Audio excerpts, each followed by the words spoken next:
What all can become a trauma? See, there are big things when we call it as a trauma. So for a child, trauma is neglect, abandonment, especially when a father is an alcoholic, or when a father is absentee, when a father is distant, the child is experiencing abandonment, left alone. There is no role model. That's a trauma for the kid. The child is traumatized. This trauma, what is trauma is basically the child will lose its touch with the reality. So when we talk a little bit about trauma here, trauma, because you will get an idea how to work on this. So trauma is nothing but the very word trauma is wound. Wound. With the original word, if you see, it's a wound.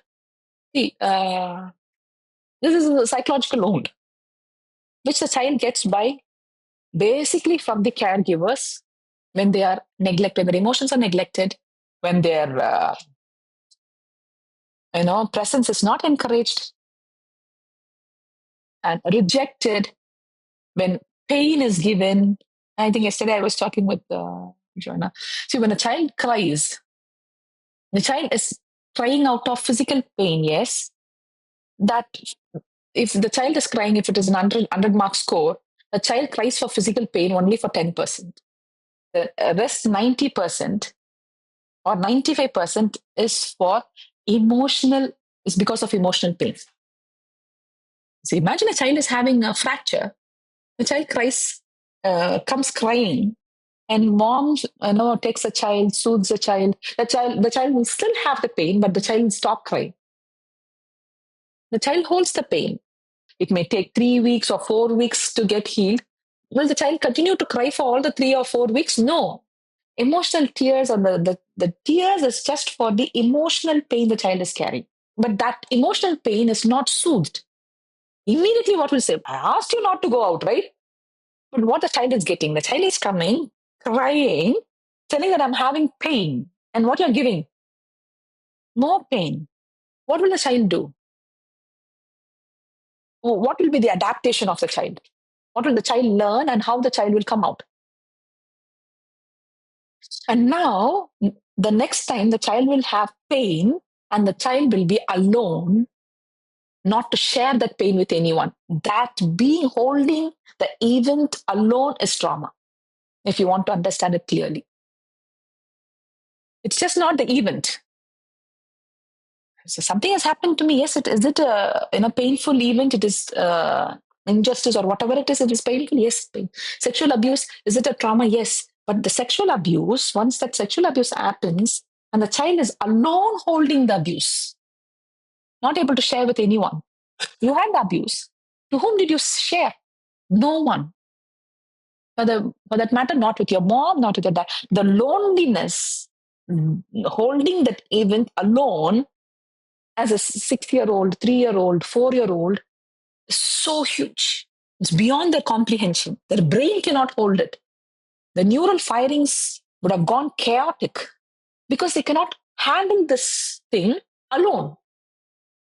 See, you're stressed, you're confused, you're depressed, and someone comes and tells you, hey, what's going on? I'm there for you. Want to share? And you share. Don't you feel relieved? That's emotional processing. If only the child gets that emotional processing, some attachment figure could sit and, pacifies the child and just tells it, yeah, I know, understand, that this is a painful process. What's going on? We may not give solution. Abuse had already happened. But the child is able to share it, and the child feels that it is not alone, and there is someone to, acknowledge the pain, someone to say, yes, it has happened, or someone is there. The attachment, the essential need, the attachment happened there. So once the attachment is happening there, the emotional pain gets soothed. So when emotional pain is soothed, the other pain part, like the physical pain or whatever it is, can be resolved. Because the child can handle that pain, but the child cannot handle the emotional pain. So when that pain stays, that's trauma. So when sexual abuse happens and the child holds that, what happens is that trauma, the child is holding it alone. The child defines the whole scene, and child sees himself or herself in that whole incident and feels that I am not good. This wrong, something wrong is happening, and the child will never think the other person is at fault because child is egocentric. A child always thinks that I am at fault. So the child takes that pain and says, I am at fault. I did something wrong. I did something wrong. I am bad. I am not good. So the child is holding this, the number of years a child holds this, definition gets stronger and stronger and stronger. And the child holds this pain and sees himself or herself in that lens. And now it becomes a secret. And the child don't want anyone to know that I'm bad. Because I'm abused. And I know in my definition, because I haven't shared it with anyone. If I've shared it with my mom, mom would have said, that's okay. It's that the other person's fault or something, some justice would have got, the child would have got. Now there is no justice. The child sees himself or herself bad. And now I see myself bad. And this is a secret because I cannot share. But I'm afraid that others will see. Others will get to know that I'm bad. More than the event, that loneliness of me processing the trauma, the child would have got that definition. And that definition, see, this is just not for sexual abuse. If a child is physically abused by parents, the child is used with verbal language. The child doesn't know. See, father who was to give love is now beating the child. Mom to whom the child has to go is, scolding the child.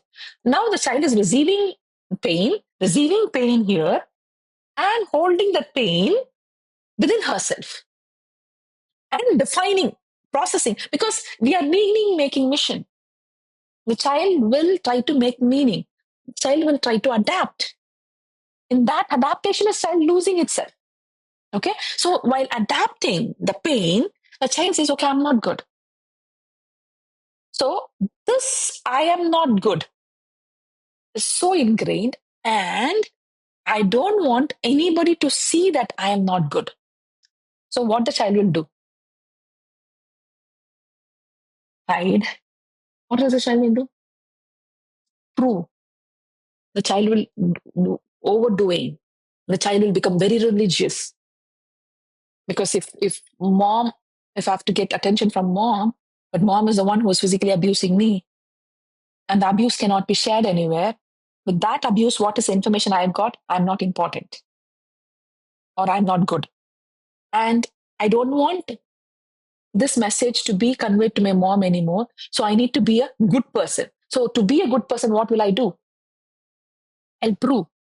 Okay, so the child, now knowing that I'm not good, I am bad, I am ugly, or I am, usually abused kids feel that they are unclean, they are not beautiful, they are abomination. They feel like they're not happy about their own body because they don't feel good. Sexually abused kids. So they don't want anyone to see that. So they become so defensive, so defensive. They argue, they defend, they prove themselves, they try. And at one point they cannot prove. They become rebel, or they become procrastinators. They become perfectionist. Few children become perfectionists, some become procrastinators, some become rebel. And we work very hard to bring them, rebels back to good. Procrastination, she's a rebel. So that is about the traumatic experiences. So trauma, when you want to understand trauma, whatever may be the event, when it is not soothed, when it is not helped out, in that loneliness, in that silence where that pain cannot be shared, how the child processes it.